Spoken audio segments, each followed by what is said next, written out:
సరిపోవట్లేదనే భావం, అతని వెనక ఉన్నటువంటి నాయకులందరూ కూడా చెదిరిపోయారు.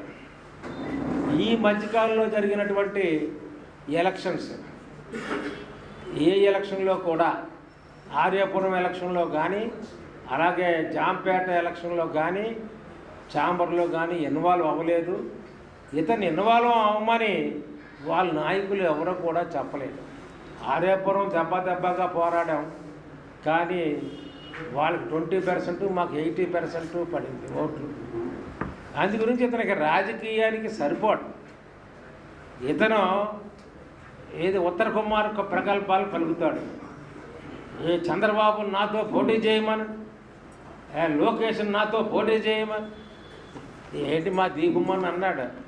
నువ్వు నా కార్పొరేట్ ఏది మా వార్డుకి వచ్చి నాతో పోటీ చేసి గెలువు అన్నాడు. అంతవరకు కూడా చాలదు అతని స్థాయి. వాళ్ళ నాయకులే అన్నారు, నువ్వు ఎంపీ కాదు కదా, నెక్స్ట్ ఎంపీటీసీ కూడా అవ్వు అని చెప్పారు. అందు గురించి నువ్వు రాజకీయాలు పనికిరావు, ఏదోటికి కెలకాలని చూస్తావు.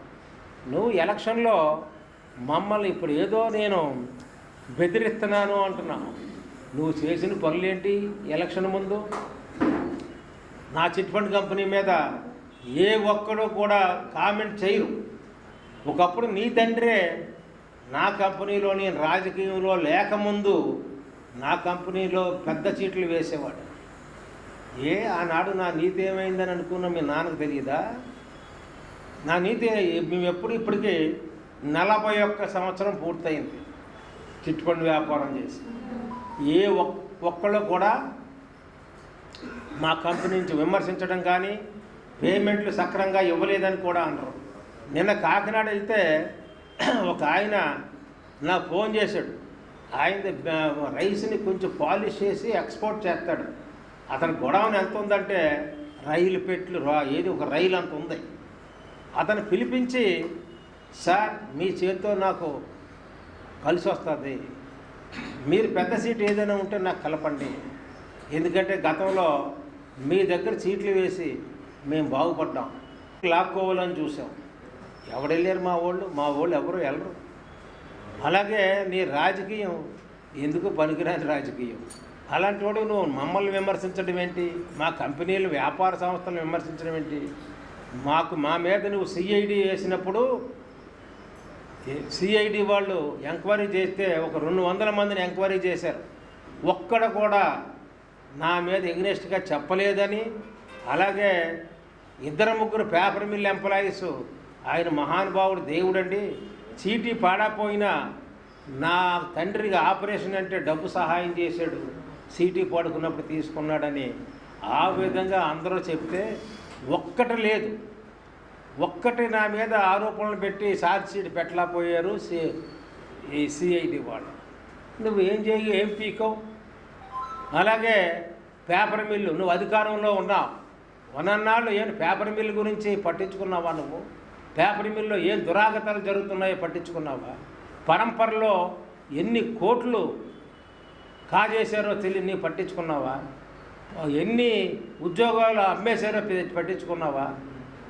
మున్సిపాలిటీకి ఇవ్వాల్సినటువంటి పన్నులు రూపాన ఇప్పటికి 16 కోట్లు. 16 కోట్ల విషయంలో ఆనాడికి ఈ 5 ఏళ్ళలో నీకు తెలియదా? నువ్వు దోసుకోవడమే తెలుసు, కానీ నీకు ఆ డెవలప్మెంట్ గురించి, పేపర్ మిల్ గురించి, కార్మికులు ఎన్ని వందలాది మంది ఉన్నారు, వాళ్ళందరి గురించి నువ్వు పట్టించుకో.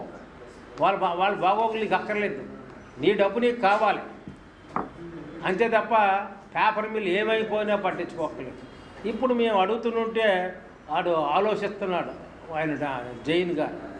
తర్వాత వాటరు ఏమీ మీటర్ లేకుండా తోడేస్తున్నారు. 5 ఏళ్ళు నీకేమి తెలియదా? ఇప్పుడు నేను కలెక్టర్తో చెప్తే ఇమీడియట్గా మీటర్ పెట్టించింది ఆవిడ. మీ చెప్పిన దాంట్లో న్యాయం ఉంటుంది కాబట్టి అది ఇమీడియట్గా యాక్షన్లోకి వెళ్ళమని చెప్పింది. అందు గురించని నువ్వు ఏం చేస్తున్నావో నీకే తెలియదు, డెవలప్మెంట్ తెలియదు. 2-3 విషయాలు మాత్రమే చెప్పి తర్వాత నా మీద ఒక ప్లేట్ పెట్టాడు ఈయన, అది దాని గురించి మీకు చెప్తాను. నేను ఎమ్మెల్సీగా ఉండగా 22A ఉన్న మొత్తం ఎవరైతే ఇళ్ళు ఉన్నాయో వాళ్ళందరినీ కూడా తీయించేశారు. అది మా చంద్రబాబు నాయుడు గారు చేసినటువంటి పని. ఆ చేయించేసినప్పుడు ఎలాగంటే వాళ్ళు ఇల్లు ఉంది, 2 సెంట్ల భూమి ఆనాడు గతంలో రాజశేఖర రెడ్డి గారి ప్రభుత్వంలోనే ఇచ్చారు. అదే ఇందిరాగాంధీ వాళ్ళందరూ ఉన్నప్పుడు. పార్టీకే మిత్రులందరికీ నమస్కారం. రోజు ఆదిరెడ్డి కుటుంబం జపం చేయబోతుందా లేకపోతున్నారు, కొంచెం రాసుకోండి సార్.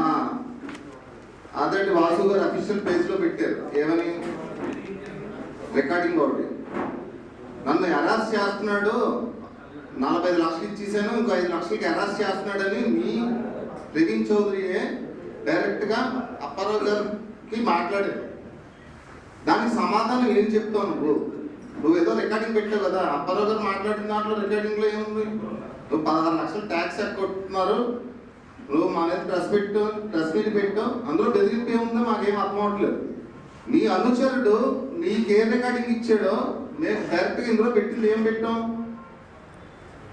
నువ్వు 50 లక్షలకి 5 లక్షలు అవ్వలేదని హెరాస్మెంట్ చేస్తున్నారు, నువ్వు అతను స్వయంగా అతనే చెప్పాడు. దీనికి సమాధానం నువ్వు చెప్పాలి. గతంలో పేపర్ మిల్లో జక్కంపూడి రాజా గారు, శివరం సుబ్రహ్మణ్యం గారు విధి విధానాలు బాగాలేదని పోరాడారు. వాళ్ళిద్దరిని పక్కన పెట్టి ఈ భరత్ డబ్బుల కోసం, కేవలం డబ్బుల కోసం, ఈ ప్రవీణ్ చౌదరి భరత్ డబ్బుల కోసం, డబ్బులు పోతాయని అతను అధికారులను అడ్డుపెట్టుకుని ఆ రోజు శివరామ సుబ్రహ్మణ్యం గారు అక్కడ ధర్నాలో కూర్చుంటే అతను ఆ రోజు 2 టౌన్లో అరెస్ట్ చేయించాడు, 3 టౌన్లో. అంటే అతని పార్టీ వాళ్ళని అతను అరెస్ట్ చేయించాడు. ఇవన్నీ నీకు గుర్తులేదు. ఒక ఎంప్లాయీ అందులో చనిపోతే ఫస్ట్ ఈ ప్రవీణ్ చౌదరి తెలిసింది, వెంటనే అతని దగ్గరికి వెళ్ళి అతను ఒక స్లిప్ పెట్టుకున్నాడు చేతిలో, నేను డబ్బులు ఇచ్చాను, సంవత్సరం అయింది. ఇవన్నీ బోటక మాటలు కాదు.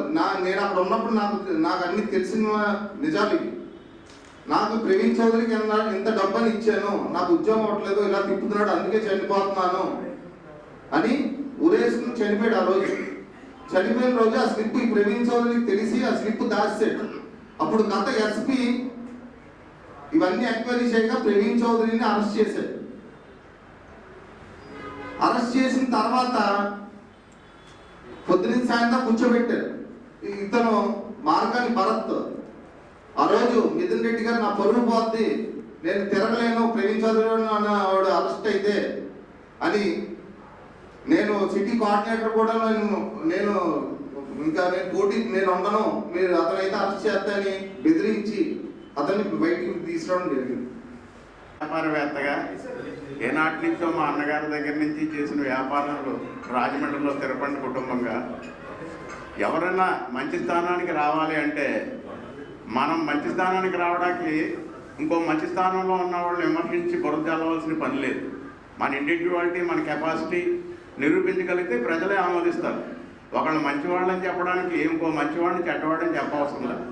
ఆదిరెడ్డి వారి ప్రస్థానం, ఆదిరెడ్డి వారి జీవితం, వాళ్ళ జీవితం ఆయనే చెప్తారు. ఎప్పుడు నేను 300లకు లెక్చరర్గా పనిచేశాను, చేతకులో తిరిగాను, నన్ను కొంతమంది జోడు లేకుండా పరిగెట్టిస్తాను, నీ ఊరు పరిగెట్టిస్తాను అన్నారు. 7 సాయం చేశారు, 7 సాయం చేశారు. ఈ రాజిరెడ్డి గారి ప్రస్థానం రాజమండ్రిలో అందరికీ తెలుసు కాబట్టి ఇంత అభిమానంతో ఆయన ఎమ్మెల్సీ చేసినా, మేయర్ చేసినా, ఒక ఎమ్మెల్యే ఇన్ని చేసినా కూడా ఆదరిస్తున్నారు ప్రజలు. దాన్ని నువ్వేం పాడు చేయడానికి కాదు, నువ్వు గొప్పగా ఎదగడానికి ప్రయత్నించుకో. 2 సార్లు కనబడ్డావు, 2 సార్లు ఓడిపోయావు వాళ్ళ కుటుంబం చేతిలో.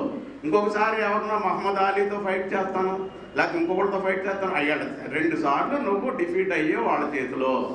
ఇప్పుడేమో డీలిమిటేషన్లో 3 సీట్లు వస్తాయి, ఇంకో సీటుకు పోతాను నేనని మీరు చెప్పడం అన్నీ కూడా మాకు తెలుసు. 3 సీట్లు అవుతాయి, ఇంకో సీటుకు పోతాం, వాళ్ళతో మన వల్ల ఏమీ మనం వాళ్ళని ఏం చేయలేం అనే పరిస్థితిలో కూడా మీరు ఆలోచించుకోవడం కూడా తెలుసు మాకు. ఇవన్నీ కూడా కరెక్ట్ కాదు. మా అన్నయ్య గారు కాంగ్రెస్లో ఏసీవీ రెడ్డి గారికి రైట్ హ్యాండ్, పరిపాలన అంతా ఆయనే చూసేవారు. నెక్స్ట్ బుచ్చి చౌదరి గారు గెలిచారు, ఏ రోజు మా వ్యాపారం మీదకి రాలేదు. మేము అప్పటి నుంచి ఎప్పుడు వ్యాపారాలు చేస్తూనే ఉన్నాం. కానీ ఇదేం కల్చర్ ఇది?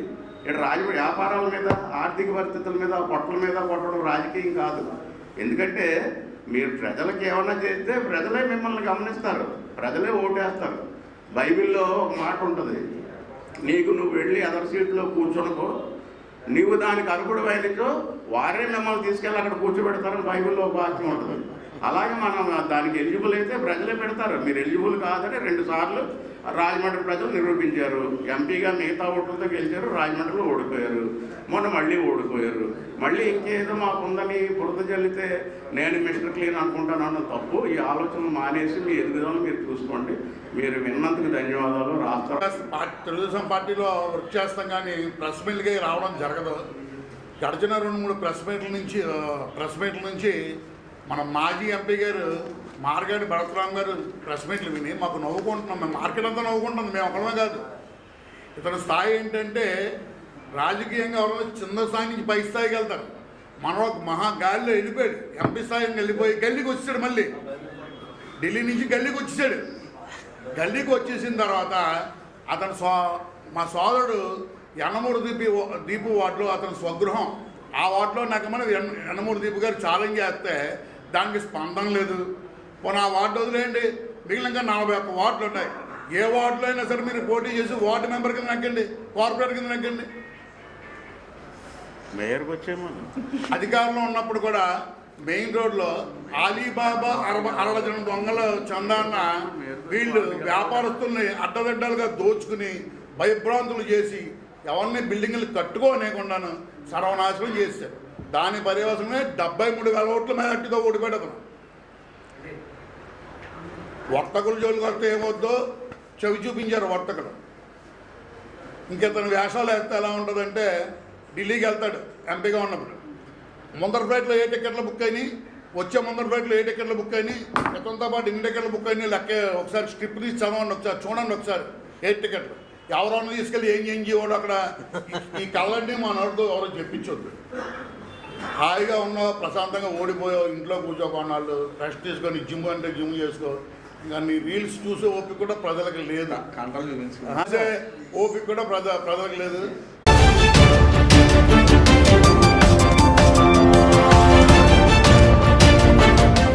ప్రతి కుటుంబానికి కూడా మరి తిరుపతి దేవస్థానం వాళ్ళు కానివ్వండి, చంద్రబాబు నాయుడు కానివ్వండి, చనిపోయిన ఒక్కొక్కరికి కూడా ఒక్కొక్క ₹1 కోటి చొప్పున ఇవ్వాలని చెప్పి ఇవాళ కాంగ్రెస్ పార్టీ డిమాండ్ చేస్తున్నాం. ఎందుకంటే వెంకటేశ్వర స్వామి ఏమి ఆసామసి దేవుడు ఏం కాదు. వెంకటేశ్వర స్వామి పేదవాడు కాదు. ఈ ప్రపంచంలో one of the richest god in the world Venkateswara Swamy. కాబట్టి ఎవరైతే ఈ తోపులాటలో చనిపోయారో మరి వాళ్ళ కుటుంబానికి ఒక్కొక్కరికి ₹1 కోటి ఇవ్వాలి.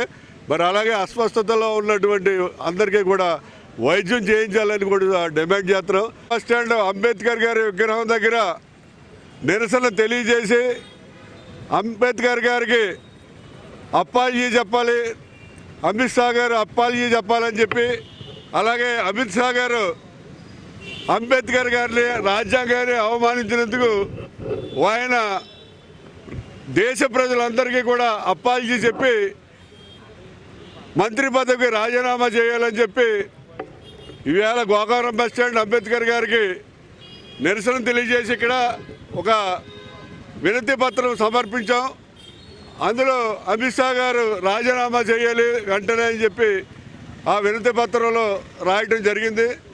ఎందుకంటే అంబేద్కర్ గారు అనే ఆయన ఈ భారతదేశంలో అందరికీ కూడా ఒక దేవుడు లాంటి వాడు. ఎందుకంటే ప్రపంచ దేశాలు అనేక దేశాల్లో అనేక రాజ్యాంగాలు రాశారు కానీ అవన్నీ నిలబడలేదు.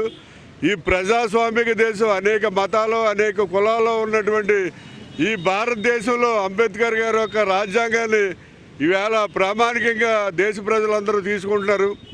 అటువంటి రాజ్యాంగాన్ని అమిత్ షా గారు దూషించడం కాకుండా అంబేద్కర్ గారిని కూడా దూషించి ఆయన ఏమైనా దేవుడా గీయుడా అని చెప్పి మాట్లాడాడు, పార్లమెంట్లో మాట్లాడాడు అతను. అటువంటి వాడు ఈ భారతదేశంలో మంత్రి పదవికి అనర్హుడు, పార్లమెంట్ సభ్యుడికి కూడా అనర్హుడు. అందువల్ల ఆయన్ని రాజీనామా చేయాలని కాంగ్రెస్ పార్టీ ఆధ్వర్యంలో మేము డిమాండ్ చేస్తున్నాం.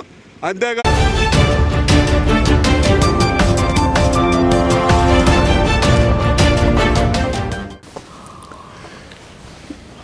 ఈరోజు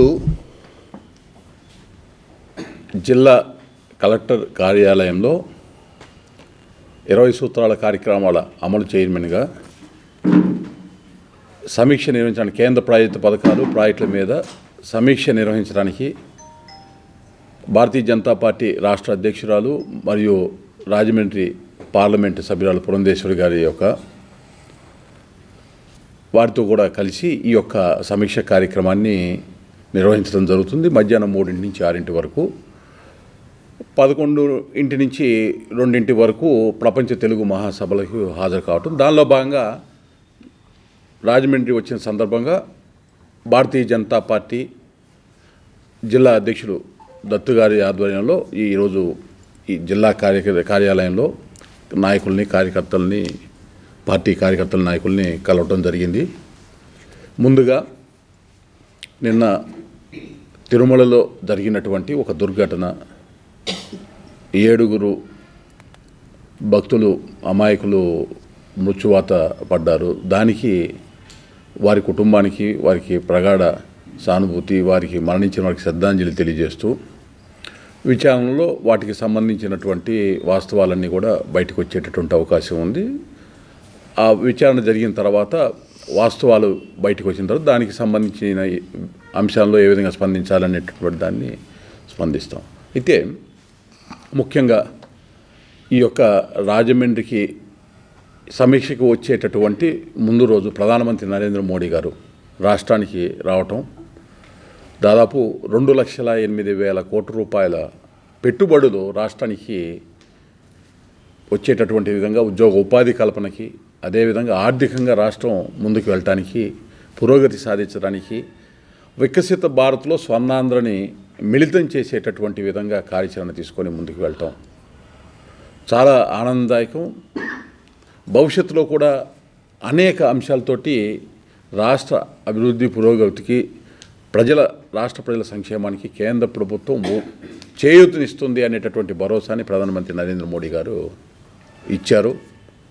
ముఖ్యమంత్రి చంద్రబాబు నాయుడు గారు, ఉప ముఖ్యమంత్రి పవన్ కళ్యాణ్ గారు, అలాగే వివిధ శాఖల మంత్రులు అందరూ కూడా ఆ కార్యక్రమంలో హాజరు కావటం, ఇంత పెద్ద ఎత్తున నిధులు రాబట్టడానికి కృషి చేసినటువంటి ప్రభుత్వంలో ఉన్నటువంటి ప్రతి ఒక్కరు కూడా, ముఖ్యమంత్రి గారికి, ఉప ముఖ్యమంత్రి గారికి, అందరికి కూడా వారికి కూడా శుభాకాంక్షలు తెలియజేస్తూ, ఏదైతే రాజమండ్రి ఈరోజు ఈ సమీక్షకి రావడానికి మూల కారణం కేంద్ర ప్రాయోజిత పథకాలు, కేంద్ర ప్రాజెక్టులకి సంబంధించినటువంటి పురోగతి ఈ పార్లమెంటు పరిధిలో ఏ విధంగా సాగుతుంది అనేటటువంటి అంశాన్ని, అదేవిధంగా ఏ అంశాల్లో గత 5 సంవత్సరాల్లో ఇబ్బందికరమైన పరిస్థితులు ఎదుర్కొన్నాం, వాటిని ఏ విధంగా అధిగమించి ముందుకు వెళ్ళాలి అనేటటువంటి అంశాలని ప్రభుత్వం దృష్టికి తేవడానికి, భవిష్యత్తులో మెరుగ్గా ఈ యొక్క పథకాలు, ప్రాజెక్టులు అమలయ్యేటటువంటి విధంగా సలహాలు, సూచనలు ఇవ్వడానికి ఈ సమీక్ష ఉపయోగపడుతుంది.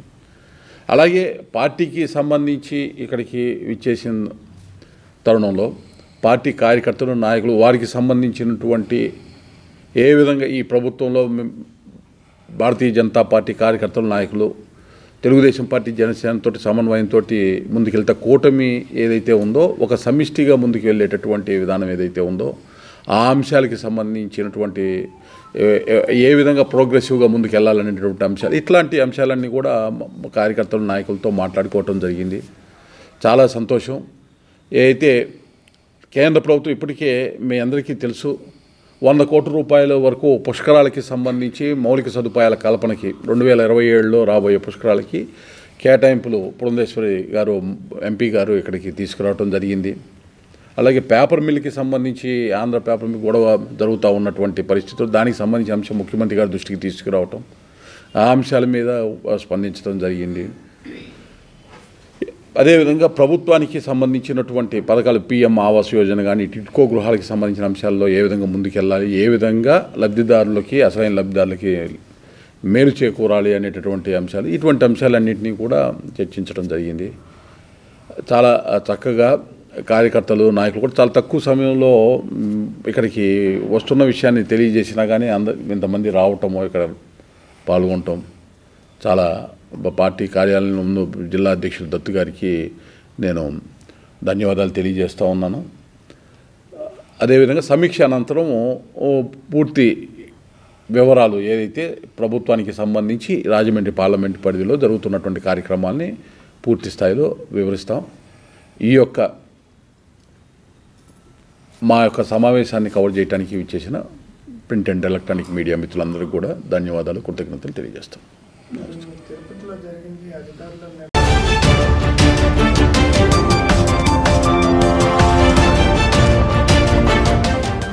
ఇంత డెవలప్ అయిన తర్వాత కూడా ఆర్టిఫిషియల్ ఇంటెలిజెన్స్ అంటారు. తెల్లారులైతే లోకేష్ గారు, చంద్రబాబు నాయుడు ఆర్టిఫిషియల్ ఇంటెలిజెన్స్, మరి ఇంటెలెక్చువల్ టెక్నాలజీలు అన్నీ ఏమైపోయినాయో నాకైతే అర్థం కాదు.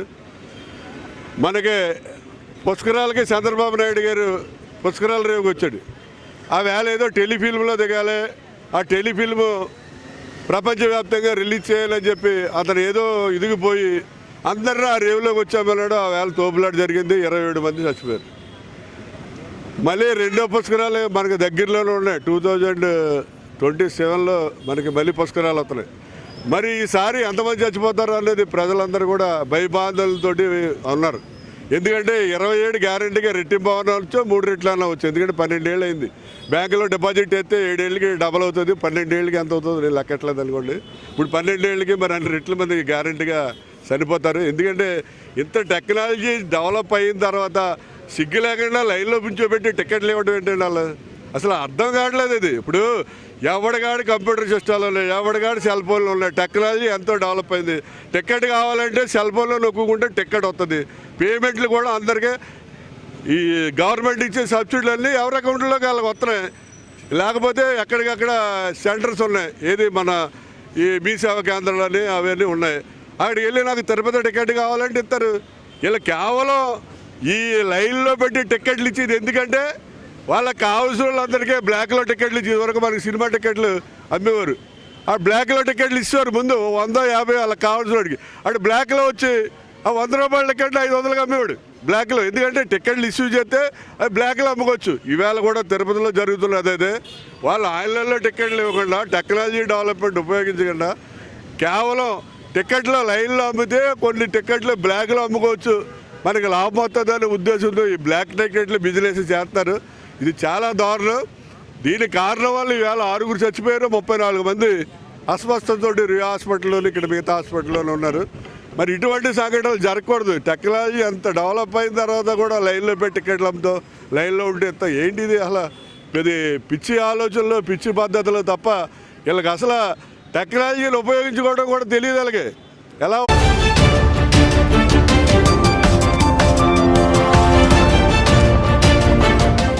వారికి సాదర స్వాగతం పలుకుతూ మీ అందరితో వారి యొక్క అభిప్రాయాన్ని, వారి యొక్క సందేశాన్ని పంచుకోవాలనుకుంటున్నారు.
దగ్గరకు రావాల్సిందిగా రిక్వెస్ట్ చేస్తున్నాం. అమ్మ మీరు కూడా ఎదురుకు రండి అన్న. టీచర్స్ అందరూ కూడా, లెక్చరర్స్ అందరూ కూడా, మా ఐక్యూసీ కోఆర్డినేటర్ గారు స్వర్ణశ్రీ టిప్స్ అండ్ టోస్ మీద రన్ చేస్తూ కూడా ఎవ్రీ ప్రోగ్రామ్ ఎంత హార్డ్ వర్క్ అంటే ఎంత హెక్టిక్ స్కెడ్యూల్ ఉన్నప్పటికీ కూడా వాళ్ళు అనేక విధాలుగా చేస్తున్నారు. And now they have the invigilations in after 1:30 but still అంతే ప్లెజెంట్ ఫేస్తో ఉన్నారు. మీ అందరికీ కూడా చాలా చాలా థ్యాంక్స్. ఈ ప్రోగ్రామ్ అంతటినీ కూడా మనము మన ఎమ్మెల్యే గారి ఎదురుగా చేసుకుంటాం. Thank you. మొత్తాన్ని కూడా సఫలీకృతమై వస్తాయి. అంచేది మనం అందరం కూడి ఇక్కడ మన ఇంట్లో చేసుకునే పండుగలు కన్నా అందరం చేసుకునే పండుగలు కలిసి ఒకతో చేసుకుంటే ఈ సంక్రాంతి యొక్క వైశిష్ట్యం మన భావితరాలకు కూడా తెలుస్తుంది. అందరినీ ఉత్తేజవస్తూ చేసుకోవాలి. మేడూరు సత్యనారాయణ గారు పంతులు గారి యొక్క ఆశయ సాధన కోసం ఈ విద్యా సంస్థలన్నింటినీ కూడా స్థాపిస్తూ నగరంలో ఉన్న ప్రముఖులు రాజకీయ నాయకుల యొక్క సహకారంతో ఎప్పటికప్పుడు ఒక అడుగు ముందుకు వేసుకుంటూ వెళ్తూ ఉన్నారు. ఈరోజు వారి యొక్క ఆశయాలతో వారి యొక్క ఆశీర్వచనలతో ఈ విద్యా సంస్థ ఇప్పటికే సిఎస్ఆర్ ఫండ్స్ కింద అనేకమైన కార్యక్రమాలు చేస్తున్నారు. ఇందాకే మూర్తి గారు చెప్తా ఉన్నారు, మేము కొన్ని ఎక్విప్మెంట్స్ కూడా ఇవన్నీ కూడా తెప్పించుకున్నాం సిఎస్ఆర్ ఫండ్స్ కింద. ఇవన్నీ ఒక ఎత్తు అయితే, ఒక సింగిల్ ప్రాజెక్ట్ 5 కోట్ల రూపాయలు శాంక్షన్ అవ్వడం అన్నది శుభ పరిణామం. తప్పకుండా పూర్వ విద్యార్థులు ఈ విద్యా సంస్థలో కృషి చేసేవారు ఉన్నారు. ఈ విద్యా సంస్థ నెక్స్ట్ లెవెల్ తీసుకెళ్లే ఆలోచన ఉంది. కేంద్ర ప్రభుత్వం సహకరిస్తూ ఉంది, రాష్ట్ర ప్రభుత్వం కూడా అనుసంధానంగా ముందుకి తీసుకువెళ్తా ఉంది సంస్థని అన్న భావన వాళ్ళలో వచ్చినట్లయితే అల్యూమిని నుంచి కూడా ఇంకా మంచి ఫ్యాండ్స్ బాగా మనం ట్యాప్ చేయడానికి కూడా అవకాశం ఉంటుంది. ఆ కార్యక్రమం కూడా అతి దగ్గరలో చేస్తూ సిఎస్ఆర్ ఫండ్స్ కింద కూడా మాట్లాడుతూ ఉన్నాం. మనకి ఏదైతే ఓఎన్జీసీ కానీ గెయిల్ కానీ ఇవన్నీ ఉన్నాయో ఈ ఫైనాన్షియల్ ఇయర్ అయిపోతూ ఉంది. నెక్స్ట్ ఫైనాన్షియల్ ఇయర్లో ఈ ఫైనాన్షియల్ ఇయర్ నేనే కొన్ని ప్రతిపాదనలు పెట్టించున్నాను. ఒక చోట ఏదైతే బహుజనులు ఎక్కువ నివసిస్తున్న ప్రాంతం, బీసీ ఎస్సీ ఎస్టీ వర్గాలు ఎక్కువ నివసిస్తున్న ప్రాంతంలోని 50 లక్షలతోటి ఒక మంచి కమ్యూనిటీ హాల్ ఓఎన్జీసీ వారి సహకారంతో నిర్మిస్తూ ఉన్నాం. అలాగే కార్పొరేషన్ ఒక అవసరాల కోసం సుమారు 3 crores తోటి గెయిల్ అండ్ ఓఎన్జీసీని కూడా ప్రతిపాదనలు పంపించడం జరిగింది. ఫైనాన్షియల్ ఇయర్ అయిపోయింది ఆ ప్రతిపాదనలు. నెక్స్ట్ ఫైనాన్షియల్ ఇయర్లో ఈ 5 crores తోటి డెవలప్మెంట్తో పాటు స్టూడెంట్స్ కూడా ఒక ఆపర్చునిటీ ఇస్తాం. ప్రిన్సిపల్ గారిని కూడా నేను విజ్ఞప్తి చేస్తా ఉన్నా, సజెషన్ బాక్స్ ఒకటి పెట్టండి. స్టూడెంట్స్ మీ మనసులో ఉన్న అభిప్రాయాలు తెలియచేయండి. ఇప్పుడు మీకు ఏ ఫ్యాక్టర్స్ ఇక్కడ మనం ఇప్పుడు శాంక్షన్ అయిందన్నది రావణమూర్తి గారు ఇది మంచి షీట్ కింద చేయించి డిస్ప్లే పెడతారు ఫ్లెక్స్లో. ఇది ఒక ఘనకీర్తి, ఒక అచీవ్మెంట్ డిస్ప్లే చేస్తారు. ఇది కాకుండా మీకు ఈ రిక్వైర్మెంట్స్ చేస్తే బాగుంటుంది, ఇవన్నీ చేసుకుంటే ఇంకా మనకి బాగుంటుంది, మీ అభిప్రాయాన్ని సజెషన్ బాక్స్లో పెట్టండి. ఆ సజెషన్ బాక్స్లో మీ అందరి అభిప్రాయాలతో పాటు ఫ్యాకల్టీ కూడా, మీరు ఎంతో సీనియారిటీ కలిగిన వారు, మా నాన్నగారు కూడా ఇక్కడ పనిచేస్తున్నారు, మీరు కూడా మీ సూచనలన్నీ కూడా ఇవ్వండి. వీటన్నిటిని కూడా కన్సాలిడేట్ చేసి in the month of March మనం దీంట్లో ఏది ప్రయారిటీ ఏది సెకండరీ అన్నది చూసుకొని ప్రయారిటీ అన్న అంశాన్ని వచ్చే ఫైనాన్షియల్ ఇయర్ ఏప్రిల్లో మనం ఓఎన్జీసీ గెయిల్ సిఎస్ఆర్ ఫండ్స్ కింద అభ్యర్థిస్తాం. ఆ బాధ్యత నేను తీసుకుంటానని మీకు హామీ ఇస్తా ఉన్నాను. పంతులు గారి యొక్క విద్యా సంస్థ ఎన్నిక పడడం అన్నది మనతో పాటు ఇక్కడ చదివిన ప్రతి విద్యార్థికి కూడా ఒక గౌరవం అనే విషయం మనం అందరం కూడా గమనించాలి. ఎందుకంటే కేంద్ర ప్రభుత్వం కూడా గుర్తించింది ఈ సంస్థని, ఈ సంస్థ ఒక విధి విధానాన్ని, ఈ సంస్థ నడుపుతున్న విధానాన్ని అన్నీ గమనించి వారు ఇచ్చిన ఎలకేషన్ మన వాళ్ళు అడిగింది కూడా చాలా ఉన్నతంగా పెట్టారు. రిక్వెస్ట్ కూడా ఏదైతే ఏజెన్సీ ఏరియా నుంచి మహిళలు ఎక్కువ మంది, ఆడపిల్లలు ఎక్కువ మంది వస్తూ ఉన్నారో వాళ్ళకి హాస్టల్ లేకపోవడం వల్ల అనుకున్న కెపాసిటీ ఫుల్ఫిల్ చేయలేకపోతా ఉన్నాం. ఇక్కడ వచ్చిన డిమాండ్కి తగ్గ సప్లై ఇక్కడ లేదు. కాబట్టి ఆడపిల్లలు అందరినీ దృష్టిలో పెట్టుకొని సుమారు 3 కోట్లతో లేడీస్ హాస్టల్ కట్టడానికి దీంట్లో ఒక ప్రతిపాదనని ముందుకు తీసుకెళ్లారన్న విషయం మీరు గమనించారు. అవన్నీ కూడా మన వాళ్ళు ప్రతిపాదించడమే కాదు, R&B డిపార్ట్మెంట్ ఇంజనీర్స్ అందరూ కూడా సుమారు 12,000 స్క్వేర్ ఫీట్లో 3 కోట్ల విలువ చేసే విధంగా ఇన్ఫ్రాస్ట్రక్చర్ని మనం రిక్వెస్ట్ పెట్టడం, కేంద్ర ప్రభుత్వం దాని ఆమోదం తెలిపింది.